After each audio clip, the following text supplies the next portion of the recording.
According to CBS Sports, nobody's seat is hotter than Brian Daboll heading into the 2025 season. But is that true? We got to talk about it on today's show. My question to you before we dive into it is this. Does Brian Daboll get fired by the Giants this year? Is this his last season as the head coach for Big Blue? Type Y for yes, type N for no.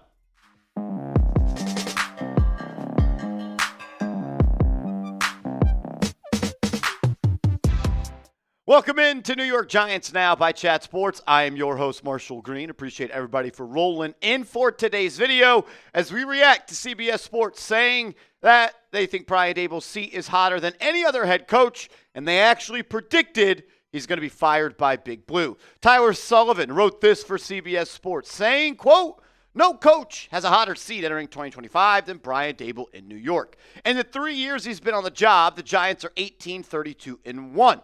And they're coming off a 3-14 season last year. At the end of the 2024 season, it felt like Daboll may be on the brink of getting the axe. But ownership decided to give him and general manager Joe Schoen another shot in 2025. Russell Wilson is currently positioned to be the week one starter, but Daboll's fate may rest on Dart, who impressed during the offseason program. If Dart takes over at some point during the season and shows flashes, that could be enough to save Daboll. However, he'll need to survive an early gauntlet of the schedule. Before the Week 14 bye, 7 of their first 12 opponents are all coming off playoff appearances. And the non-playoff teams are the Cowboys, Saints, Niners, Bears, and Pats. It's hard to imagine New York putting together anything close to a 500 record, which would put Daboll at serious risk of an in-season firing.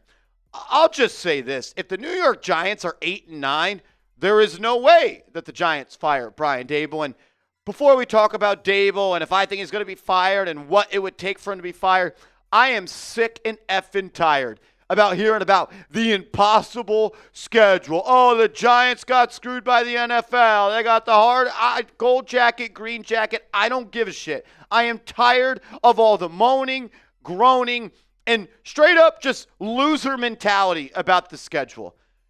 I have never once in my life, and I don't think anyone ever in their life has looked back at a season, whether it's for the Giants or any team, and say, man, they got screwed by the schedule, man. They weren't good because they had a tough schedule. No, good teams find a way to win football games. You find a way to beat who you play on Sundays if you're a good team. So I'm tired of all the schedule talk and how it's so tough. Did we forget this is a National Football League where 50% of what it seems like of the playoff teams missed the playoffs the following year? Like, it's such a league with so much change every year. I'm sick and tired of the schedule stuff, and I'm sick and tired of the national media clinging to that as to why the New York Giants are going to stink. Thank you for coming to my TED Talk. CBS Sports, their prediction is that Brian Daboll does get fired, and according to that article we just read you, he kind of painted the picture that he thinks it is going to happen mid-season. Look, I'm not going to sit up here and say it's not going to happen and it's impossible for Brian Daboll to be fired mid-season. I just think it's not going to happen. And I think it would have to get pretty damn ugly for it to happen. These are the 5 coaches that Sullivan of CBS Sports mentioned as coaches on the hot seat. He said Sean McDermott, the 5th most likely coach to be fired, Shane Steichen, Zach Taylor, Mike McDaniel, and then Brian Daboll.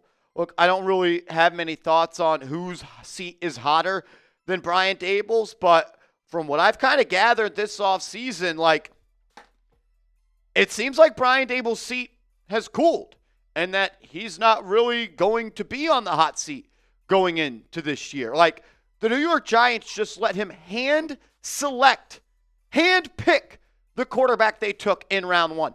Joe Schoen, the general manager, the assistant general manager, everyone in the Giants front office during the fall wanted Shedeur Sanders. Then Brian Daboll started to do the scouting report. He said, no, Jaxson Dart is a better quarterback. So not only did the front office pass up on the guy they wanted, they let the coach handpick the quarterback. And if you're going to let a coach handpick a quarterback that's not supposed to play his rookie year and you trade back into round 1 to get him, you would be an absolute fool to fire that guy.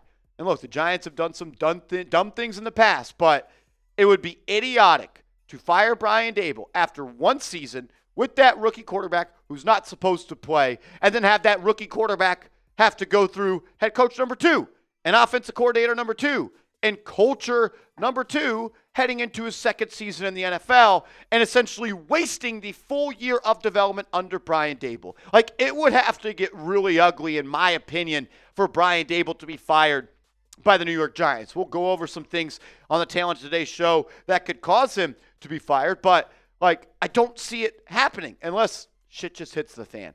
I'll always go back to this quote from John Mara when he was speaking about Daniel Jones. He said, quote, "We've done everything possible to screw this kid up, from multiple head coaches to firing Pat Shurmur after the rookie year of Daniel Jones." John Mara just walked down that road and he saw what happened. Do you think he's going to do it again? Like, do we want a second offensive coordinator having to coach Jaxson Dart in his second season? Like, I don't get it. You let Brian Daboll select the quarterback of the future. Let him at least coach the quarterback of the future for 2 years guaranteed. Like, if you go 0-17, sure. But to not even let Brian Daboll grow with the rookie quarterback that he banged the table for to draft and is labeled as Daboll's guy, you're going to fire him after 1 year where maybe Jaxson Dart starts 5 games? That seems pretty dumb. And so I think that article that Mr. Tyler Sullivan wrote was pretty damn stupid. We'll talk more in a second, but if you want free videos on this channel every day this off season, subscribe. Look, I'm proud of the work we put in here. We're pretty damn connected with this team, and that's why national media, I think, is going away, because they don't actually have a pulse of this football team. But that's my quick sales pitch. If you don't like us in a week, you can unsubscribe. Also, get your Chat Sports Giants USA shirt. Go to chatsports.com/USA Giants. So when the 4th of July is here next week, you could be repping Big Blue with the USA colors, the best colors in the world. Chatsports.com/USA Giants. All right, how does Brian Daboll get fired? Because I don't think it's impossible. I just think it's really, really unlikely. Like, if you win 4 games or less, that at least opens the door for Brian Daboll to be fired.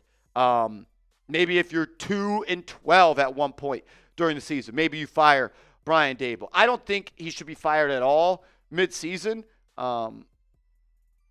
Maybe there's a reason that emerges for that to happen, but I'm riding and dying with Brian Daboll at that point. Like, yes, the schedule is difficult. Yes, the Giants are going to need to win at least a couple of games for him to be back, but like, I don't see a world where it really just is of that. Like, yeah, the schedule is tough. You got the Commanders and the Cowboys and the Chiefs, Chargers, Saints, Eagles, Broncos, Eagles, Niners, Bears, Packers, Lions, Pats, Commanders, Vikings, Raiders, Cowboys. But, like, there's also some winnable games on this schedule as well. Like, the New Orleans Saints are not a good football team. The Dallas Cowboys are very overrated, in my opinion. Are the Commanders going to do it again? The Denver Broncos are very beatable. The 49ers didn't look all that big, bad, and tough last year. Are we sure Caleb Williams in year 2 is going to be great with the Chicago Bears? I remember 2 years ago, or last season, the year before last, Tommy DeVito beat the Green Bay Packers on Monday night. I don't think the Patriots are going to be very good.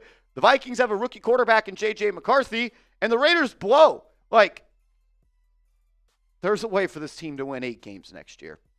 But I'm called crazy if I say that. If the offense absolutely stinks again, and you have the 32nd ranked offense, and it looks like there's more regression than growth in the offense, then yeah, Brian Daboll could get fired, because that's why he's here, to put this offense back on the tracks of being successful. So if the offense stinks, then yeah, you could look to firing Brian Daboll.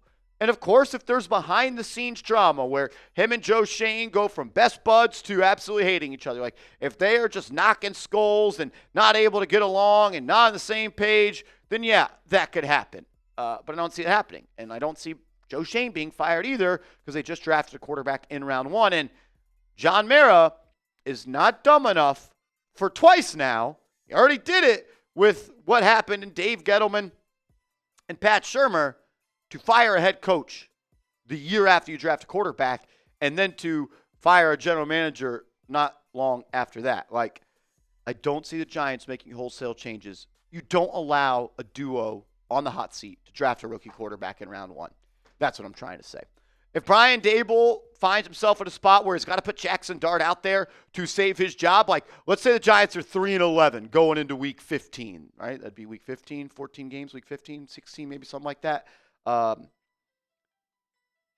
Like, if he feels like he has to play the Jaxson Dart card to continue to show general manager Joe Schoen and owner John Mara that he selected the right guy, like, there's a world where Jaxson Dart does need to play well when Brian Daboll plays him for Daboll to keep his job.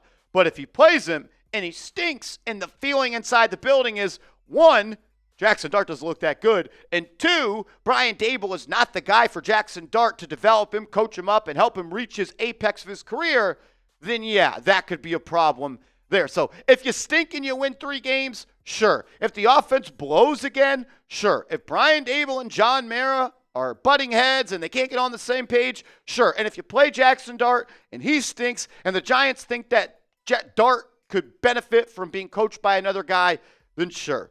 But at the end of the day, I just don't see it happening unless shit hits the fan. And this would be shit hitting said fan. Make sure you are following me on social media. I'm on Twitter. I'm on Instagram @MarshallGreen_.